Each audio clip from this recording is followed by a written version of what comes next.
The church in the province of Corrientes, Argentina, was turned upside down in search of a missing nun. It wasn't long before she was found on the building stairs, her face bruised to the point of turning blue, hanging by her neck from one of the beams. She had been brutally raped before being killed by a merciless monster. Outrage ensued as people questioned the identity of the criminal, while whispers suggested they already knew him, a young man known for his indifference and constant roaming. It was certainly that young man. This young man, Francisco Antonio Loriana, was born in 1952 and studied in a school in Corrientes, to a family barely able to support itself. When he was 22, he fled the town after a heated chase with the police, following accusations of raping and hanging a nun inside the church's corridors. He hid in the city of San Isidro with his mother and sister. During this time, he began to use a skill he had learned from his brother: wood carving and decoration. Francisco was highly skilled, creating sculptures that he sold at exhibitions and stalls. In addition to this, he made custom furniture and sold beautiful accessories, gradually earning the trust and respect of his neighbors and customers. Seeking a stable life, he decided to get married and chose Maria Romero, the woman he loved, to be his partner in building a small family. They had 3 children, making his dark past seem like a distant story unrelated to the devoted family man he had become. However, one day, Francisco decided to live a life entirely different from the one he appeared to lead. A life marked by brutal violence, devoid of mercy or compassion, starkly contrasting with his outward image as a hardworking, loving father and husband. Evening Excursions of 1974. Although Francisco never neglected his family or professional duties, his wife and neighbors were puzzled to find him. Every 2 weeks on Wednesday and Thursday, wearing sneakers and leaving in his car, not to be seen again for 2 days. When asked, he often explained that he was buying goods or showcasing his wooden sculptures. In truth, however, his brief excursions were far from being business trips. He spent his time wandering the streets of Boulogne, Martinez, and Lomas de San Isidro in the northern area, searching for potential victims at bus stops.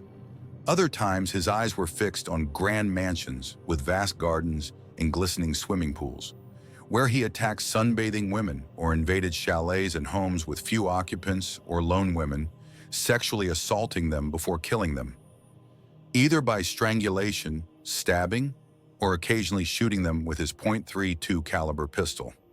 He was fearless, even returning to the crime scenes to relive the moment. His violent crimes against women and girls soon spread fear among the citizens. This wave of violence coincided with the presidency of Juan Domingo Perón, a reformist leader who tried to portray Argentina as a country focused on progress and citizen welfare, despite criminal activities being largely censored in the press. However, Francisco's heinous crimes were too severe to be ignored, especially as his cruelty extended even to children. In one of his most horrifying crimes, a woman left to shop, leaving her 2 young daughters, Nomi and Nora, aged 5 and 7, at home. Francisco broke into the house, first raping the older girl before strangling her with a pillow. When she resisted, he shot her with his pistol, then strangled the younger child after assaulting her as well. When the mother returned, she found her daughters lying lifeless, like dolls destroyed by a spiteful child. She ran into the street, screaming hysterically and weeping bitterly until neighbors and passers-by gathered around her, calling the police. By then, the public had lost all patience with the complacent and secretive police, who had failed to warn them despite being aware of the random murders. In the northern region, residents began warning each other about a serial killer lurking nearby. The police were convinced that the pattern of these crimes indicated the work of a serial killer. Each victim had a single item stolen, often of no value, suggesting that the killer was driven by a psychological compulsion rather than a desire for material gain. His crimes often involved sexual assault and took place every Wednesday or Thursday after 6 p.m., approximately every 2 weeks, with a .32 caliber pistol. Yet they had no solid clues about his identity until one fateful day: the composite image of Francisco.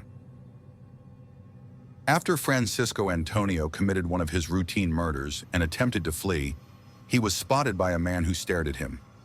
Francisco pulled out his .32 caliber pistol and fired, but missed. The man reported the incident to the police, finally giving them a lead.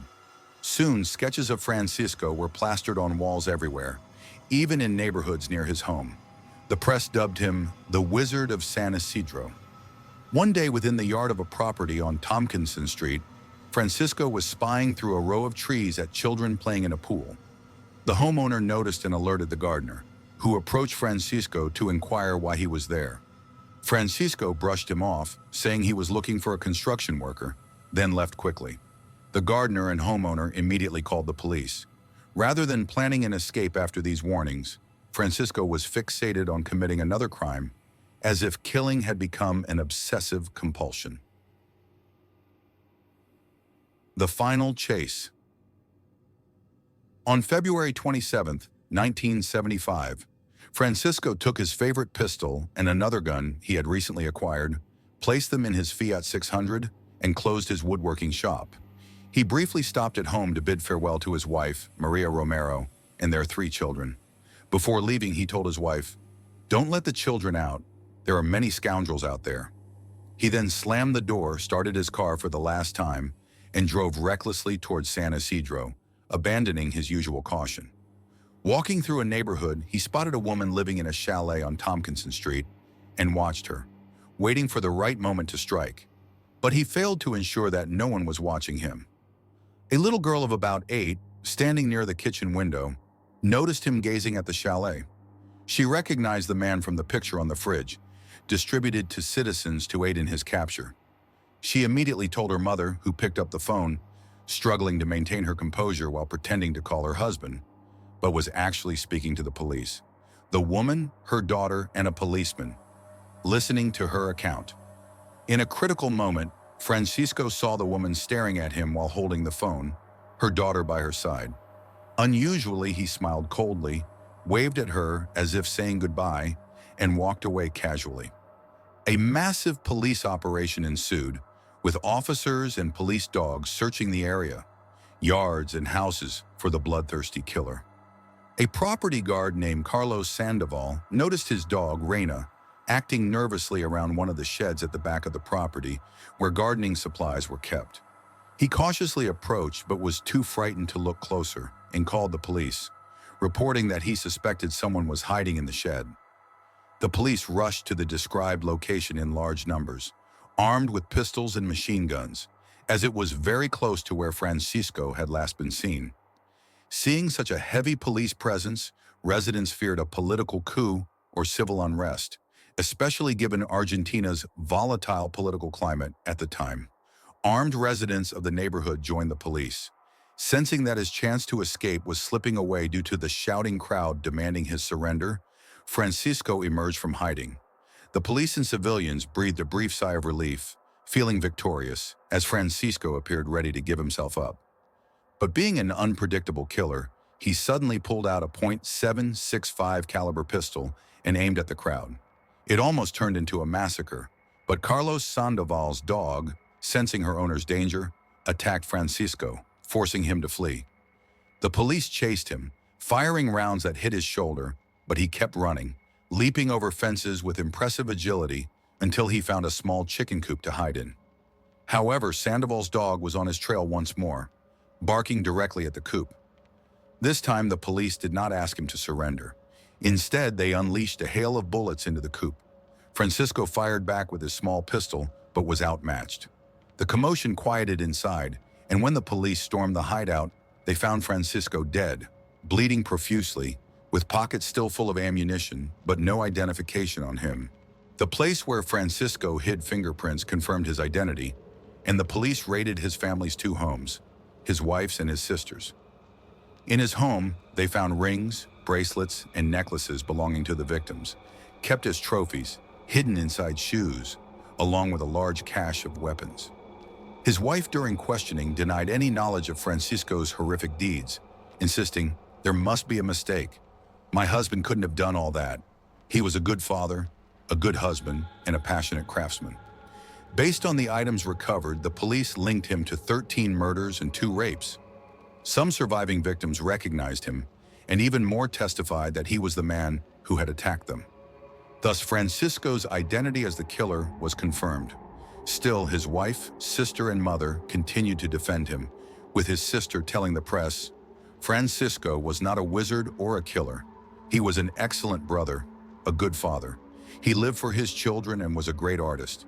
He made enough from his sculptures to own a house and a car." This led some people to question whether the police had targeted the wrong man. But the deputy commissioner firmly stated, "We can provide the names and events Francisco was involved in, but it's difficult because these are sexual crimes, and the victims do not wish to reveal their identities publicly."